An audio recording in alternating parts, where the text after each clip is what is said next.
അപ്പൊ ഉമ്മായിക്ക് കൂട്ടെന്ന് പറയുന്ന മകന് കൂട്ട് ഉമ്മായും. ഒരു കൊടക്കുള്ളിൽ മറ്റൊരു കൊട പിടിച്ചുള്ള കച്ചവടമാണ് കേട്ടോ. ചിക്കൻ ബിരിയാണി വാപ്പ ഉണ്ടാക്കി തരും, ഉമ്മായും മോനും കൂടെ റോഡരികിൽ വിൽക്കും. അപ്പൊ പഠിക്കാൻ പോകുന്നില്ലേ? പഠിക്കാൻ പോകും. ഞാൻ ഓച്ചിറ എന്ന് പറഞ്ഞിട്ടുള്ള സ്ഥലമാണ് കേട്ടോ. ഇതുവഴി വന്നു കഴിഞ്ഞപ്പം നല്ല വെയിലുള്ള ഒരു സൈഡില് ഒരു ഉമ്മയും മകനെയും കണ്ടു. പൊന്നൂസ് ബിരിയാണി, ചിക്കൻ ബിരിയാണി 100 രൂപ. ഒരു കുടക്കുള്ളിൽ മറ്റൊരു കുട പിടിച്ചിരിക്കുന്ന ആള് കേട്ടോ. ചിക്കൻ ബിരിയാണി വാപ്പ ഉണ്ടാക്കി തരും, ഉമ്മായും മോനും കൂടെ റോഡരികിൽ വിൽക്കും. അപ്പൊ പഠിക്കാൻ പോകുന്നില്ലേ? പഠിക്കാൻ പോകും. പഠിക്കാൻ എവിടാ പഠിക്കുന്ന? എവിടാ? ഓച്ചിറ സ്കൂള്. ഞാൻ ഇന്ന് ഇവരുമായിട്ട് വീഡിയോ ചെയ്യുന്ന ദിവസം എന്ന് പറയുന്നത് ഓച്ചിറക്കളി നടക്കുന്ന ദിവസമാണ് അല്ലേ?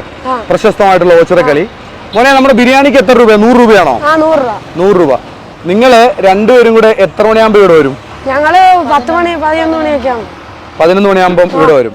ഇത് കഴിഞ്ഞിട്ട് വീട്ടിലേക്ക് പോകുമ്പോ എത്ര മണിയാവും? ചിലപ്പോ 3 മണി, ചിലപ്പോ 5 അങ്ങനെയൊക്കെ.